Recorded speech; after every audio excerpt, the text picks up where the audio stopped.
Elon would send like a AI mass email to be like, oh yeah, you're getting fired if you don't respond instantly. And then the government will come out and be like, no, that's not what's happening. Sorry, he doesn't know what he's saying. We just brought him to work today. Sorry.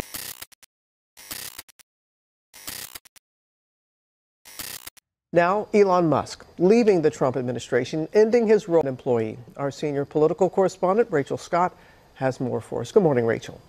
Hey, Robin, good morning to you. And he was once considered one of the president's most powerful advisors, setting up offices on the White House campus, attending cabinet meetings. But Elon Musk is now leaving the administration and taking a swipe at the president's agenda on the way out. This morning, Elon Musk is out, stepping away from his role at the Department of Government Efficiency. Overnight posting online, I would like to thank President Trump for the opportunity to reduce wasteful spending. For months, Musk has been working to slash agencies as a special government employee.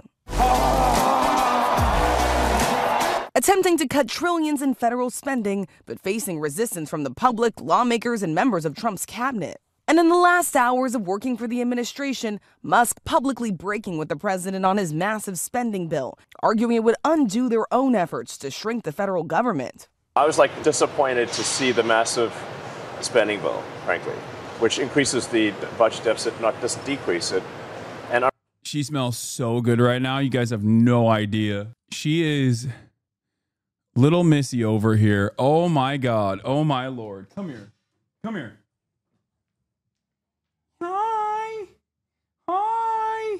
Hello. What's up with your face? You smell like apple pie. You smell so good. You smell so good. Yeah.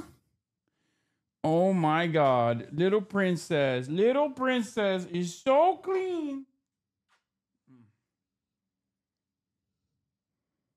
What are you looking at?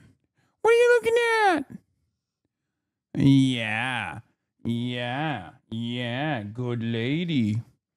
So clean. Smells so good. Kaya, read my chat. She's reading your chat. Look at her like, look at her like, look at her like. That's her spot.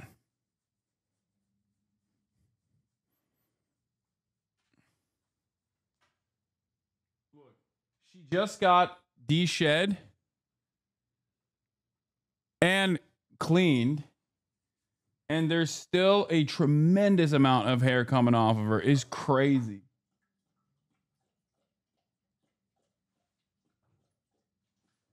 And I spent this morning.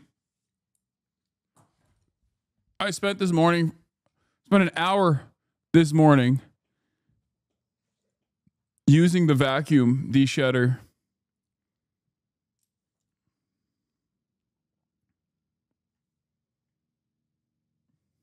Little lady.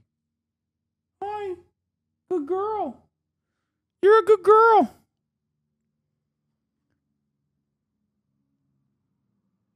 All right. Elon Musk ends role as special government employee, as we were talking about. Hell yeah. that reminds the work that the Doge team is doing. Going after Musk, but arguing the bill couldn't cut too many programs. Dog, get an Equa groomer as a de-shedding brush? Brother, not only do I have a de-shedding brush, I have a de-shedding vacuum with a de-shedding brush head attached to it. Okay? I'm on the cutting edge of de-shedding technology, and you're over here trying to educate me on how to do this. Okay? Trust. I know. Dogs with undercoats are the worst shedders. Honestly, everyone always yells at me for saying this at the gym and all around. They claim that Gaia sheds like crazy year round, but no, she only sheds twice a year for 2 months out of the year. But because she sheds so much in that time frame, people actually think that she's like constantly shedding. Do you think Kaya thinks you're a crazy dude that talks to a screen all day, or does she know? I think this is all she knows, so she doesn't matter. All right. I mean, she doesn't mind it. Sorry. The House. Well, reactions, a lot of things. Number one, we have to get a lot of votes. So we can't be cutting. We need to get a lot of support, and we have a lot of support. We had to get it through the House. The bill Republicans just pushed through the House, officially called the One Big Beautiful Bill Act, does promise to slash federal spending by $1.5 trillion, with major cuts to Medicaid and food assistance programs. But the nonpartisan Congressional Budget Office now estimates it will add $3.8 trillion to the national deficit over the next 10 years. The bill has divided Republican lawmakers, and even the president says it's not perfect. I'm not happy about certain aspects of it, but I'm thrilled by other aspects of it. But Republicans back in their own home districts are now forced to defend the bill and other actions taken by the administration. I am going to do the very best job I can on your behalf. At a town hall in Nebraska. No, you don't. No, you don't, Michael. We watched this yesterday because we're obviously following. We are obviously following the media is obviously following my notes.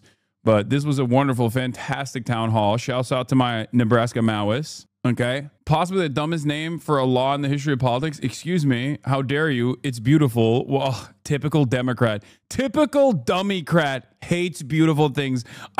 You wanna do a bill that's the stupid, small, ugly bill. Got him. Yep, that's right, dude. It's based. It's based. Big beautiful bill. Based. Yeah, anti-American, hateful dumbocrats. Oh, got him. Didn't the GOP say to stop doing town halls? Yeah, this guy didn't get the memo, apparently. Big mistake for him. I legit believe they got an intern watching you and taking notes on shit, especially since Dems want to put money into growing an online presence. Yeah, they're taking notes and going, okay, he talks quite a bit about how Israel sucks and how much he hates Israel. And how angry and resentful he is towards the Democrats for constantly propping up Israel as the most moral democracy. I guess we have to spend our $20 million elsewhere. Yeah, they take notes to do the exact opposite of what I've been doing. What would you say as civilians we could do to stop this big, beautiful bill from passing? Protest, call your representatives, continue going to town halls, continue making a big fuss. I don't think it's going to pass in the current ways it has been presented in the Senate regardless. But Democrats are, I am not seeing a lot of motion from the Dems right now. I have not seen any major Democrats on television talking about this idiotic bill. It's like shocking. Very little anger and resentment over this otherwise completely fucking insane, bill. I don't know what's happening. Cory Booker, I guess, is too busy writing a book about his filibuster. So Schumer said he isn't voting for it, so it probably already has the votes. No, it does not. No. Don't be crazy. It does not. Part of the reason why it doesn't is because Republicans in the Senate, being insane, think that the bill doesn't fuck the poor harder. Like there are Republicans in the Senate that are like, I'm not seeing enough death and destruction to the working poor. We need to cut more. Okay, think about how insane that is. There's also the Trump side of this equation, which is why Trump will say there's good parts of the bill, there's bad parts of the bill. The reason why Trump is saying that and not going, I love this bill, it's the greatest bill of all time, we should do the bill in the way that it is presented, even though he goes back and forth on that too. Don't say bless you. We are not blessing anymore. Science you, okay? Logic and reasoning you, okay? Empirical evidence you. I don't want to hear bless you. This is an anti-Christian space. You know this already. Yes. Peer-reviewed research you. I'm not welcome here. Yes. Christian Saint Dior. No. No more Christianity. We got no more Islam, no more Judaism, no more Christianity. We're doing science. We're doing logic. We're doing reasoning. We're doing empirical evidence. Okay? Zoroastrianism is fine. That's the only one that I'm allowing. This is an anti-religious space. I'm a r/atheist, okay? I'm a Reddit atheist now. The only one that's allowed is Zoroastrianism. Nothing else. Only because it's badass and pretty crazy. Like the Towers of the Dead is a wild concept that I learned in Theology 101, and that's it. No Scientology either. Republican Congressman Mike Flood admitting he wasn't aware of everything that was in the bill when he voted for it. That's like that's so gross. That's so gross. Oh, sorry. I didn't realize there was a poor child annihilator provision in the bill. My bad. Is insane. It's like, you got one fucking job, asshole. The fuck do you mean you didn't know there were these things in the bill? Like, what is that? Oops, all austerity. Didn't read it, though. No, he did read it for the right. I mean, he knows the broad strokes of it, okay? That's why he came into the town hall being like, we got to cut our spending. We got to cut our spending. We got to be fiscally responsible. We got to be fiscally responsible. And then people that actually read specific provisions of the bill that were like, hey, why do you want people who are poor? Why do you want children who are born into poorer families to die or to not have access to food? Because that's what you're cutting. He was like, I don't know. It's just, we're fiscally responsible. Fiscal responsibility. This provision was unknown to me when I voted for the bill. And in Iowa, Republican Congresswoman Ashley Henson booed out of town hall as she touted the bill. I was also proud to vote for President Trump's One Big Beautiful Bill last week. This is a generational investment. So as for Elon Musk, his role in the government was intended to be limited, but in recent days, he has said he spent too much time focused on politics as his businesses took a hit, George. Okay, Rachel, thanks very much. It's now official. Elon Musk is leaving his role as a special government employee in the Trump administration, with a White House official confirming to me tonight that he is going to start the offboarding process this evening, which essentially includes paperwork. It's not totally clear what else. But we did see Musk post this on his own website saying, as my scheduled time as a special government employee comes to an end, I'd like to thank President Trump for the opportunity to reduce wasteful spending. The Doge mission will only strengthen over time. The black Avi is perfect. The black PFP is like you know he's going through it, okay? God, Doge was such a spectacular fuck up. For every, like, I can been dumber thing. I cannot think of the Doge might be even stupider than the fucking tariffs, okay? And the tariffs are really fucking stupid. But like, the Doge stuff was so idiotic in its execution. He went in, he cut federal programs. Turns out discretionary spending that was already allocated is not actually fucking putting a dent in the deficit at all, which anyone could have told Elon Musk or any number of different people if they were to, listen to reason. It was marginal cuts regardless. All they were able to do was basically lie about how much they were cutting. They didn't cut shit. They lied about everything. They found like a couple idiotic like USAID allocations that were like $8,000 to make people in Zimbabwe fucking eat vegan or whatever, which is nothing. It's not, it's like, I assume, CIA agents basically trying to hide money for their own personal benefit in these like stupid programs. Okay. All the while they cut the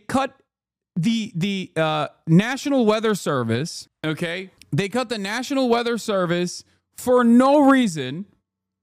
They cut the Department of Energy, which handles the nuclear program, which handles the nukes, and then had to go back and be like, oh my God, we're so sorry. Can you please come back to work? Like vital services. They cut a bunch of vital fucking services. Everyone got mad. Everybody was like, what the fuck are you doing? Doge is literally one of the most popular government initiatives in history. 73% of Americans say they support cutting government waste. Trump brought in the smartest man on earth to do it. The left destroyed Elon for it. The GOP won't vote on it. I can't believe this. Did my best. Sigh. It is so incredible. It is so incredible that they went in. They fucking went in with a hatchet, okay, and cut a bunch of the last parts of the American government that actually works, that keep people alive, that keep people safe. And they did this in this haphazard manner in broad daylight. And the person that was supposed to communicate this initiative is, I'm sorry, this is not ableism, the most autistic man on the planet. And on top of that, he's not even like cool autistic in the way where it's like, oh, he's brilliant. Like, let the maestro do his thing, but also insanely repulsive on top of that. Okay. Which is why he is not a very good communicator of of anything. Like, he's just horrible at marketing in general. And everyone was like, what are you doing? The fuck are you doing? Stop doing these things. He just fucked it up so poorly, so bad. Amazing. It was spectacular. An incredible failure. Just a fucking failure from start to finish, you know? And now he had to leave in disgrace after everybody was like, we hate you. You are the least popular figure in the administration. Hasan, you're so ableist. You might be the most ableist person. It's true. And again, I have to repeat this. They did not even accomplish, even marginally, one of the main goals, which was to cut government spending. They did not accomplish this at all. I need you to understand, half of the programs that they discontinued had already run out of funding. The discretionary spending that was allocated for those programs, they just shut off. That's it. And when you do that, you're not even cutting the deficit. It's already spent. The money is spent already. So yeah, it didn't work. Of course it didn't work. I think it won't even be remembered as a failure. It just won't be remembered at all. In 25 years, you'll be reminded of it. You'll go, yeah, what the fuck was that about? It didn't last long enough to leave any lasting, meaningful impact. Yeah, because a lot of the stuff that they tried to cut from the federal regulatory agencies and federal agencies in general were so damaging and so disastrous and so consequential that they had to literally bring it back instantly. Elon was sent like a AI mass email to be like, oh yeah, you're getting fired if you don't respond instantly. And then the government will come out and be like, no, that's not what's happening. Sorry, he doesn't know what he's saying. We just brought him to work today. Sorry about that. All the value that Elon was able to cut, all the money that he was able to cut was from the fucking Tesla valuation. That's it. The only thing he was able to burn was Tesla stocks in the process, because as the key man, he is associated with that brand. And he was inevitably going to have to pull out regardless, because now he was associated with this like incredibly unpopular policy that was trying to fire unceremoniously hundreds of thousands of federal workers in a country where there's like a 23% underemployment crisis. And these are the last fucking real jobs that exist for the middle income Americans. What the fuck were you thinking? Problem is, he wasn't. I guess the only thing he accomplished in the process was like take, at least for a moment, control over all of the regulatory agencies that were up his ass. Okay. Ugopnik, Twitch, thank you for the raid. Hope you had a good stream, comrade. What's up, Raiders? Welcome. Time as it becomes a way of life throughout government. This is all coming as Musk has recently tried to distance himself from the administration to a degree, including when he criticized the president's big, beautiful bill, something the president was asked about today and essentially shrugged off. Well, reactions, a lot of things. Number one, we have to get a lot of votes. We can't be cutting. We need to get a lot of support. And we have a lot of support creating that bill. And I'm not happy about certain aspects of it, but I'm thrilled by other aspects of it. That's the way they go. It's very big. It's the big, beautiful bill. But the beautiful is because of all of the things we have. Here's what Elon Musk had to say about that bill, which the Congressional Budget Office has estimated would add more than $3 trillion to the federal deficit. I was like disappointed to see the massive spending bill, frankly, which increases the budget deficit, not just decrease it, and undermines the work that the Doge team is doing. I think a bill can be big or it can be beautiful, but I don't know if it can be both. My personal opinion. My source on all of this tonight is the veteran tech journalist Kara Swisher. And Kara, it's great to have you here. What do you make of Elon Musk officially leaving his role that he is tonight? Well, it's a long goodbye, isn't it? I mean, he seems to be leaving and going out. He needs to work on his company. This was inevitable that he was not going to stay there very long. And it pushed along by the fact that his businesses are a bit in distress. And so he needs to pay attention and do his actual job. Do you think he's actually leaving? I think he's probably frustrated by the pace of government. And when he goes back to his companies, he says jump and they say how high. At the government, they don't do that. And I think he found a lot more difficulty in finding real cuts and everything else. And I think they're only sending $9 billion in Doge. Yeah, all of the Elon Glazers now turning on him, fake friends, you know? Like, didn't Kara Swisher basically fucking ride Elon into oblivion. Like this was her job. So many people in mainstream media have made careers out of talking about how awesome Elon is, how he's like basically Tony Stark. Cuts to, which is nothing. It's a drop in the bucket, which means pretty much his effort was a failure. Yeah, that's what they're planning to send up to the Hill based on what we know so far. But I mean, $9 billion might sound like a ton of money to someone who's watching, but when you think about his stated goal of $1 trillion to cut coming in, $2 trillion at first, $2 trillion initially, then that was halved to be more realistic. Yeah, I think that puts it more in perspective of how much there was this high bar that they did not reach. No, it's what they spent on paper clips. I mean, it's really not a lot, and he didn't find it. He was able to do it because he made cuts in particular areas, some of which were regulating him, like foreign budgets, maybe attack NPR, attack things like that. But it wasn't significant cutting that they were talking about, which is reforming government extensively. And as he correctly pointed out, you can't have a bill that's big and beautiful. You can have one or the other. And Musk can do math, I think, and he understands the deficit. This $2.3 billion or more raising the deficit is very dangerous for this country, which was something I think he genuinely wanted to help fix. Did the president's response when he was asked about Elon Musk saying, it can be big or it can be beautiful, it can't be both, which he said with a laugh there, but I do think is a point that he actually probably believes.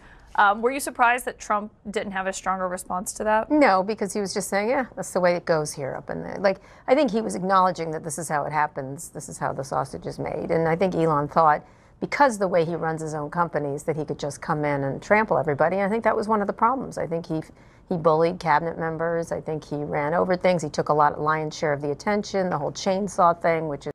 Like, Elon Musk's existence as the richest billionaire on the planet, the wealthiest billionaire on the planet, is fantastic in many ways. One, because it just directly cuts away at the lie of meritocracy, because he doesn't work hard nor smart. And I think a lot of Americans can recognize that, okay? But also, oh my God, the fucking terrorist faucet is back on. Oh my God, U.S. Appeals Court reinstates Trump tariffs during appeal. Jesus Christ.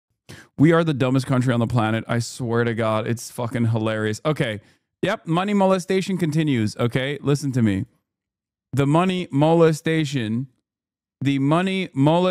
continues. Anyway, getting back to Elon, as I was saying, he is a perfect representation of the lie that is meritocracy in our process, in our system, in our distribution of wealth, in the economic organization of society. That's number one. Number two, Elon Musk and the ways in which he has been able to get his grimy little hands all over the federal regulatory agencies that are tasked with regulating his companies, okay, is, I think, a perfect opportunity to once again remind people how these things work in places like China.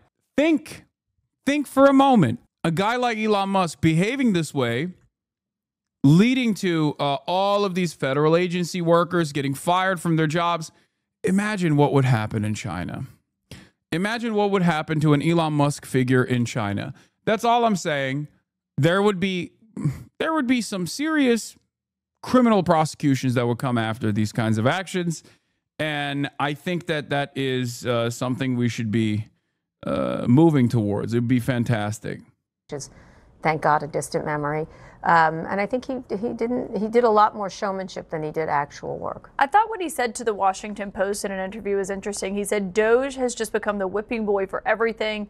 Something would go bad, something bad would happen anywhere, and we would get blamed for it even though we had nothing to do with it. Oh, woe is me. So that's what, when you're on the big leagues, that's what happens. You have to take blame. And he attracted attention to himself, so he has no one to blame but himself in that regard.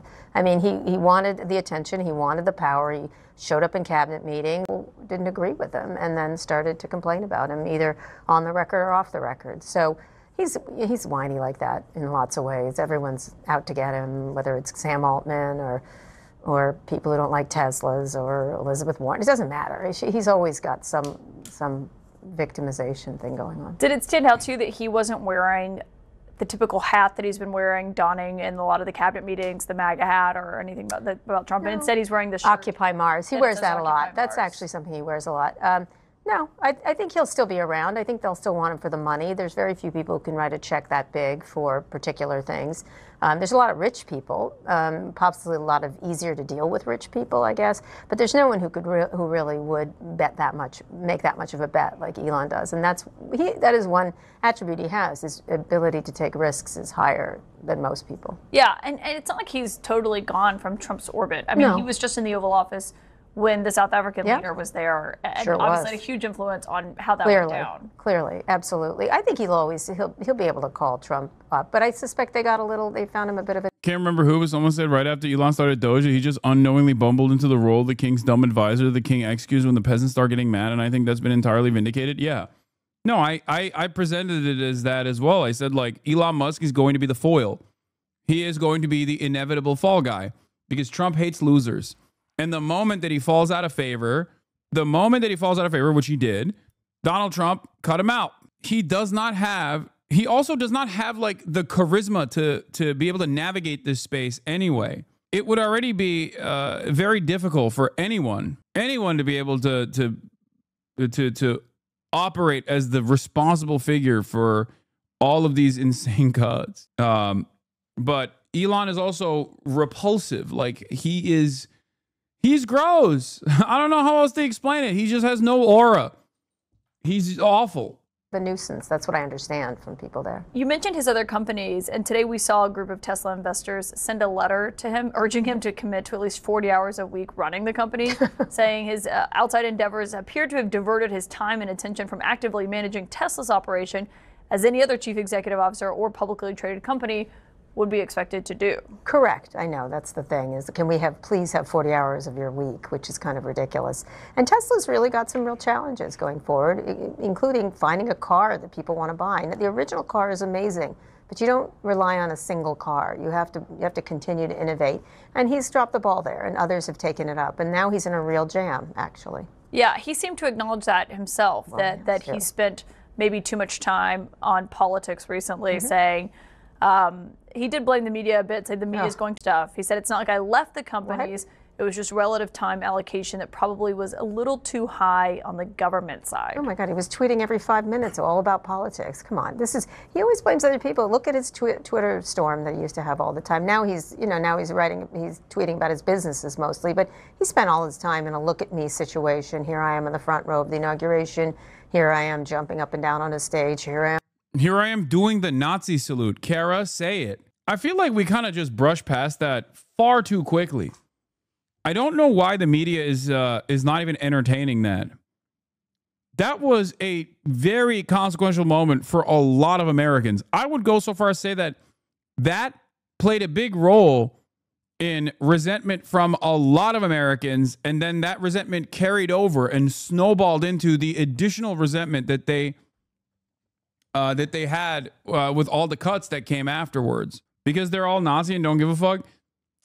Dude, I know that there are Chatter's parents in here who even then, like when he did that, they thought this is fucked up. There's no way. I feel like that was a pivotal moment. That was a pivotal moment for a lot of people. I think you're discounting for the average people, like for the average boomers, I think you're discounting how much that image actually played a role in them going, nope, I'm out. I'm in the cabinet meeting. He has no one to blame but himself on the problems at Tesla. And the fact that competition exists, and that's what's happened here. Well, and on I think some people may hear this and say, well, he was trying to do good. He was trying to find fraud in the federal government. But I was... It's really dangerous to conflate that action with anti-Semitism.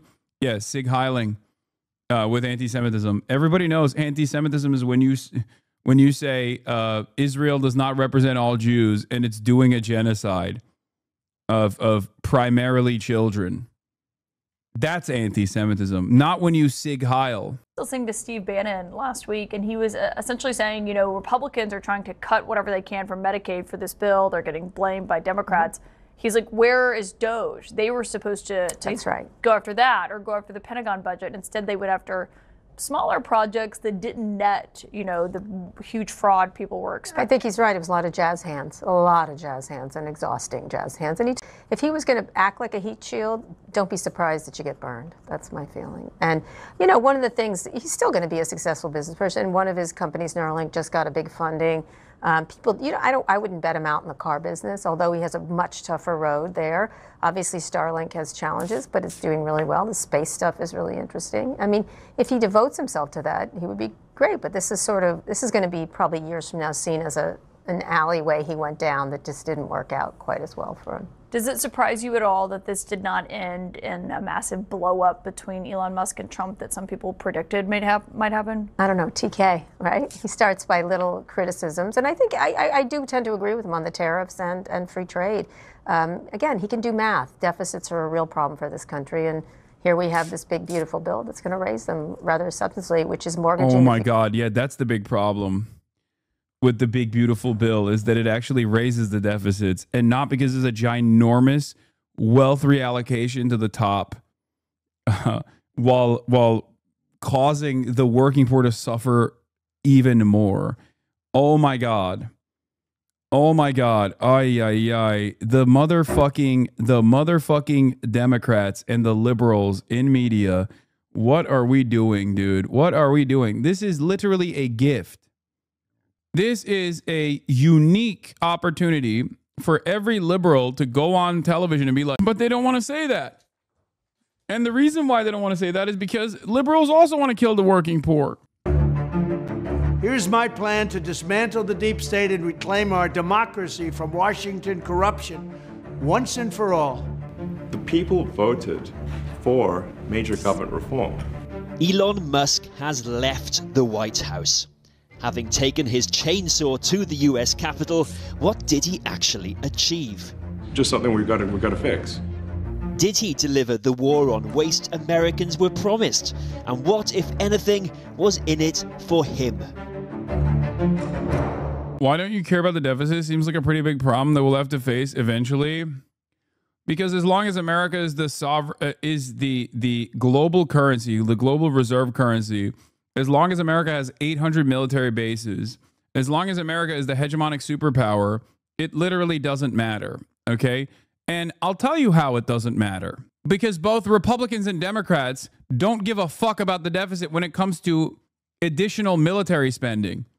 They only care about the deficit when it comes to the expanding of social safety nets. That's it. They don't care about the deficit when it comes to tax cuts for the wealthy. They don't care about the deficit when it comes to deregulation, or not even deregulation, but tax cuts for the wealthy, or expanding the military budget. Endlessly expansive military budgets, okay? All of those things also are expenditures. All of those things contribute to the deficit in very meaningful ways, okay? It's bullshit.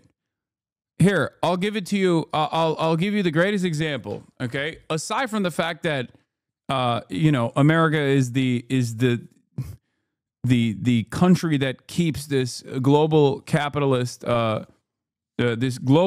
economy running. Okay, the government is also, even if you were to look at it like a business, but it's not. Okay. Even if the government was run like a business, you got to spend money to make money, okay? Every business in this goddamn country runs on debt. So it's not a wonder that the United States also runs on debt, okay? But it's not. The American government is not the same as like your budget for your family, and the American government certainly is not the same as your as your average business either. I take the reverse position. Okay, I take the reverse position that a lot of these guys have, which is they have no issues running up the deficit when it comes to tax cuts for the wealthy. Fuck that. We should actually take more money out of circulation from the wealthy in particular. That's number one. And number two, instead of the endlessly expanding military budget, we should keep pumping more money into an endlessly expansive welfare state. That's it. Because no one, when push comes to shove, no one believes in the deficit.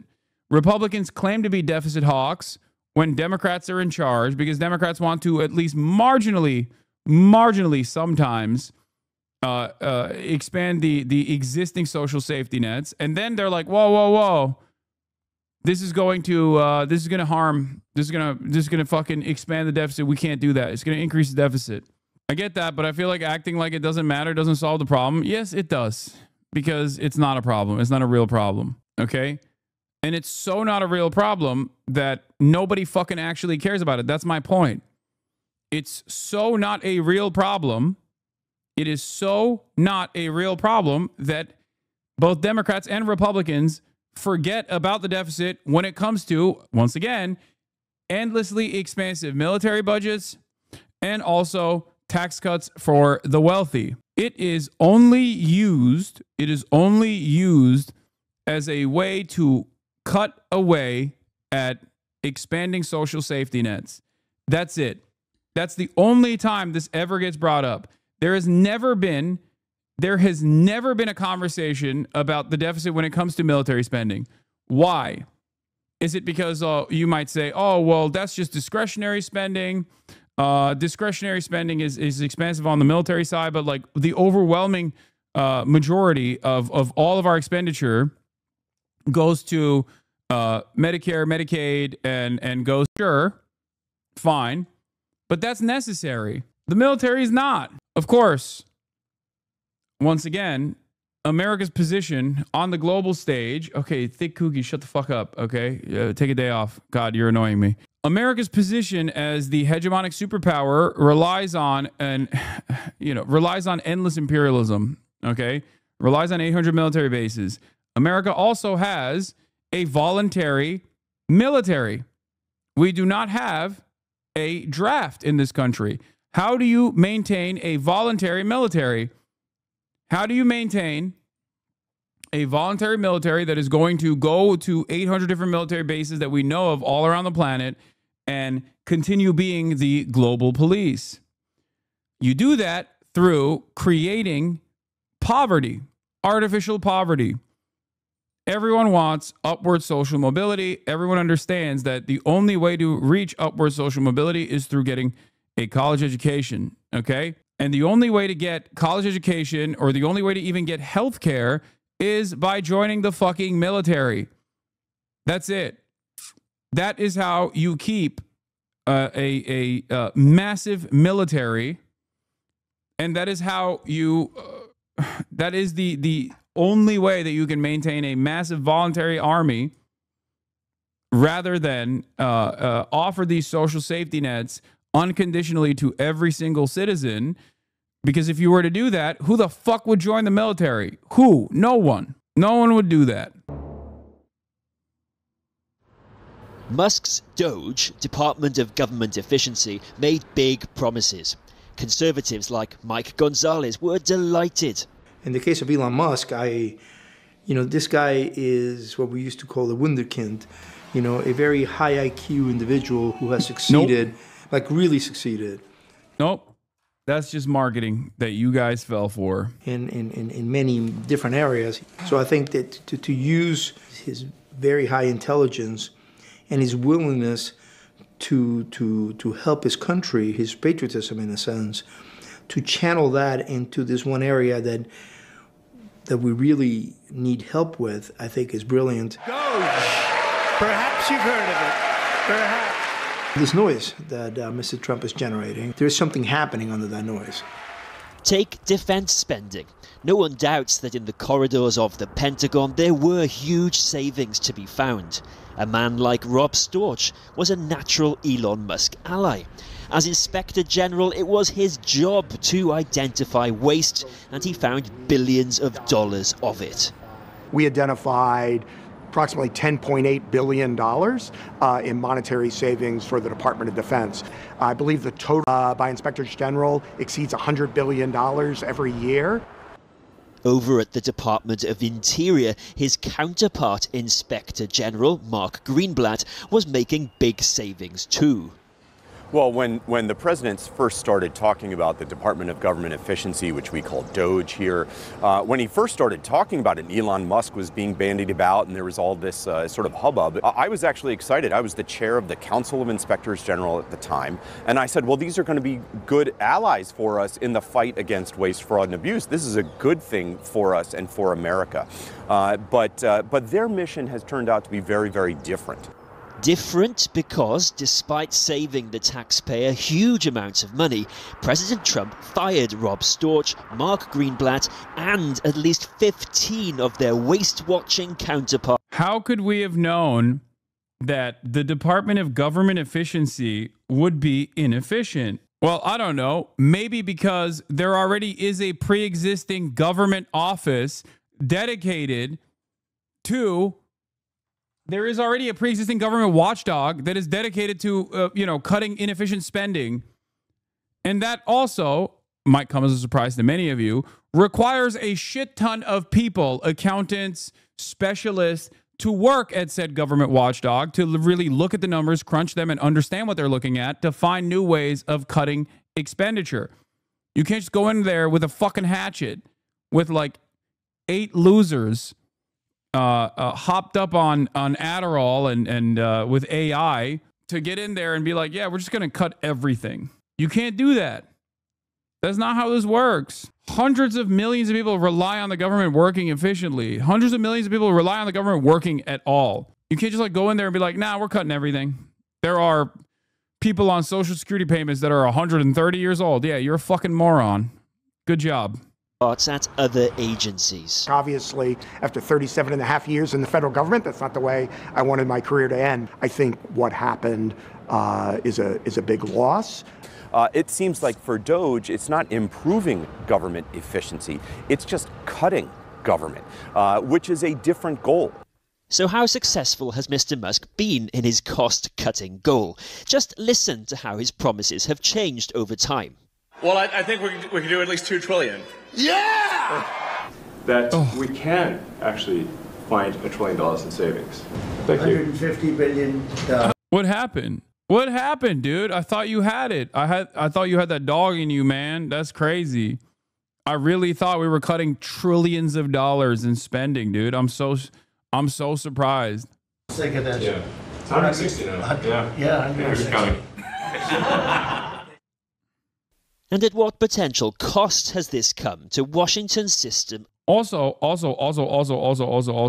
I can't stand how much we reward loser shit when it's like a rich person doing it. Like, if your broke ass was this incompetent at whatever broke ass job that you have, you get fired. Like, can you imagine? Like, what's the equivalent of like you're supposed to do at McDonald's, you're supposed to, I don't know, whip up 50 fries a day. And you're like, yeah, I'm going to do that. I'm going to do 50 small orders of fries not a day, fucking, I don't know, 50 orders of, let's say, one fry order per minute, 60 an hour, okay? Or 50 an hour. Let's do 50 an hour, okay? Not a day. 50 orders of fries an hour. And you come into that job and you're supposed to be doing 50 orders of fries an hour. And instead, you end up whipping up 3 orders of fries an hour. You get fired. As your head would spin. They'd be like, what the fuck are you doing? There is a pileup of cars a mile long. Button up your privileges showing, my guy. What? It would be like whipping up 3 orders of nuggets instead of fries. I'm just saying, like, they let you do so much when you're rich. When you're already rich, they're like, yeah, he's just a little guy. He's just a little crazy. He doesn't know what he's saying. It's fine. Wait, what? Isaiah Thomas? Man, when I'm on these flights, I'll be farting so much law, especially these overseas flights. It's all bad if you sit by me. Okay. I don't see an issue with this. What? Why are you pointing this to me? Why are you presenting this? He's just being brave and honest, and he should be. Y'all yelled at me when I said the truth, much like Jesus. Just saying. Of checks and balances. Here's the former head of the U.S. Office of Government Ethics. The gutting of agencies and personnel with decades of experience and expertise. It really takes us back almost to the 19th century. The legal system that we have in place to govern against conflicts was one of the many ethical reforms that took place in the wake of the Watergate scandal in the 1970s. It takes effort on the part of the government officials involved, and it takes a certain amount of goodwill and norms of behavior, which the Trump administration, in both its first iteration and in the first 90 plus days of this administration, tends to ignore. With such privileged access and power, could Musk really disentangle his business interests? His supporters say he's a patriot, not a profiteer. Take Tesla. Despite money can't buy advertising from his boss, the car maker's performance has hardly been stellar. Honoring both the letter and the spirit of the law, then he would recuse himself from any official activities that in any way could benefit his professional interests, whether it's Starlink, whether it's Tesla, or whether it's SpaceX. So while he's serving, that's a tremendous concern.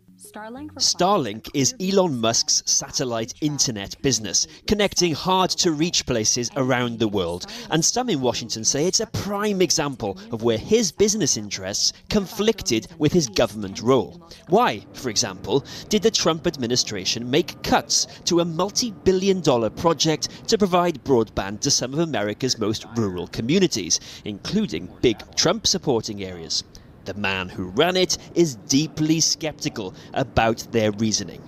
After the confirmation of Secretary of Commerce Howard Lutnick, we received instruction that we were to rewrite the program rules, which rewrite is still occurring, to increase the amount of satellite usage and decrease the amount of fiber optic connectivity. The practical outcome of the changes that the new administration has pushed forward will be that more people will get worse connections and more money will be pushed toward Elon Musk's Starlink program. This certainly appears improper. America. What are you going to do? He's, the wealthy are too powerful. Inside access, baby. What are you going to do? It's all, dude, they are getting way more open, brazen with their rampant corruption, where it's just like, it's all might is right politics all the way down. It did vote for change in Washington. But with Doge's figurehead now leaving the building, its achievements unclear, and with no let-up in opposition from the courts, Democrats and sacked federal workers, has the president got the stomach to finish Elon Musk's job?